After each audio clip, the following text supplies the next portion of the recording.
എല്ലാവർക്കും നമസ്കാരം. ഞാൻ ഡോക്ടർ റെജി ആലഞ്ചേരി. ഇന്ന് ഒരു IVF കഥയാണ് ഞാൻ നിങ്ങളോട് പറയാൻ പോകുന്നത്. IVF എന്ന് കേട്ടിട്ടില്ലാത്തവർ ചുരുക്കമായിരിക്കും. എന്താണ് IVF? ഇൻവിട്രോ ഫെർട്ടിലൈസേഷൻ എന്നതാണ് അതിൻ്റെ പൂർണ്ണ രൂപം. വന്ധ്യതയ്ക്ക് വേണ്ടിയുള്ള ഒരു ചികിത്സാ രീതിയാണത്. അണ്ഡത്തിനെയും ബീജത്തിനെയും മനുഷ്യ ശരീരത്തിന് പുറത്ത്, അതായത് ലാബിൽ വെച്ച് സംയോജിപ്പിക്കും. എന്നിട്ട് ഉണ്ടാകുന്ന എംബ്രിയോ അഥവാ ഭ്രൂണത്തിനെ യൂട്രസിലേക്ക് ട്രാൻസ്ഫർ ചെയ്യും. അതാണ് IVF. സാധാരണഗതിയിൽ 2 മുതൽ 4 വരെ ഭ്രൂണങ്ങളെയാണ് യൂട്രസിലേക്ക് കടത്തിവിടുന്നത്. ചില സാഹചര്യങ്ങളിൽ 4-ൽ കൂടുതൽ ഭ്രൂണങ്ങളെ ഉപയോഗിക്കാറുണ്ട്.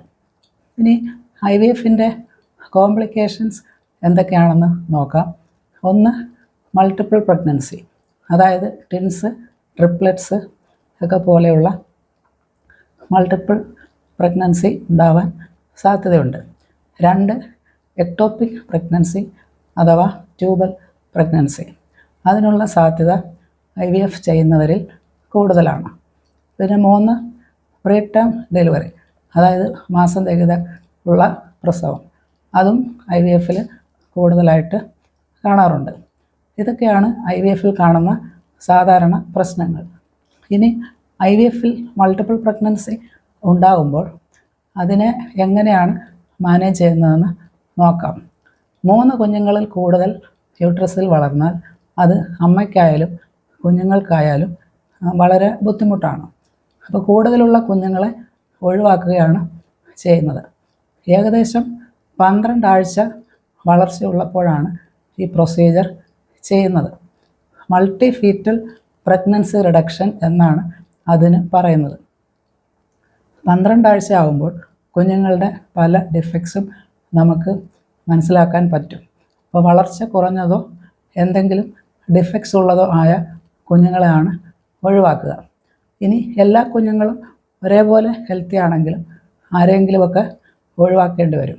ഏതൊരു അച്ഛനും അമ്മയ്ക്കുമാണെങ്കിലും വളരെ ഹൃദയവേദനയോടെ മാത്രമേ അങ്ങനെ ഒരു തീരുമാനം എടുക്കാൻ പറ്റൂ.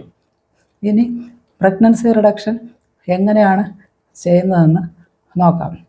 അൾട്രാസൗണ്ട് ഗൈഡൻസിലാണ് ഇത് ചെയ്യുന്നത്.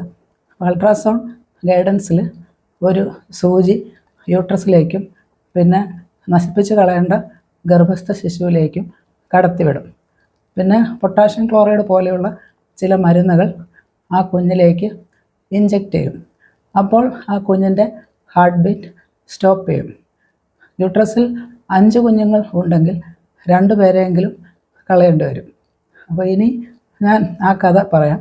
വിവാഹം കഴിഞ്ഞ് 10 വർഷം കുട്ടികളില്ലാത്ത ഒരു സ്ത്രീ IVF ചെയ്ത് പോസിറ്റീവായി. സ്കാൻ ചെയ്തപ്പോൾ അവരുടെ യൂട്രസിൽ 5 കുഞ്ഞുങ്ങൾ ഉണ്ടായിരുന്നു. അപ്പോൾ ഡോക്ടർ പറഞ്ഞു 2 എണ്ണം വേണ്ടെന്ന് വെക്കേണ്ടി വരും എന്ന് പറഞ്ഞു.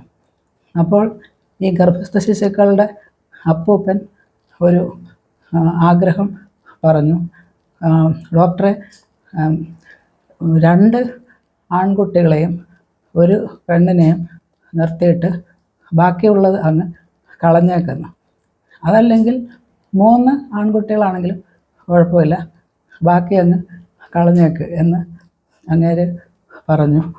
അപ്പോൾ ഒരു ആവറേജ് മലയാളിയുടെ അത്യാഗ്രഹത്തിൻ്റെ ഒരു എക്സാമ്പിൾ മാത്രമാണിത്. അപ്പോൾ ഈ വീഡിയോ ഇവിടെ പൂർണ്ണമാവുകയാണ്. വീഡിയോ ഇഷ്ടമായെങ്കിൽ ദയവായി ലൈക്ക് ചെയ്യുക, ഷെയർ ചെയ്യുക, സബ്സ്ക്രൈബ് ചെയ്യുക. Thanks for watching.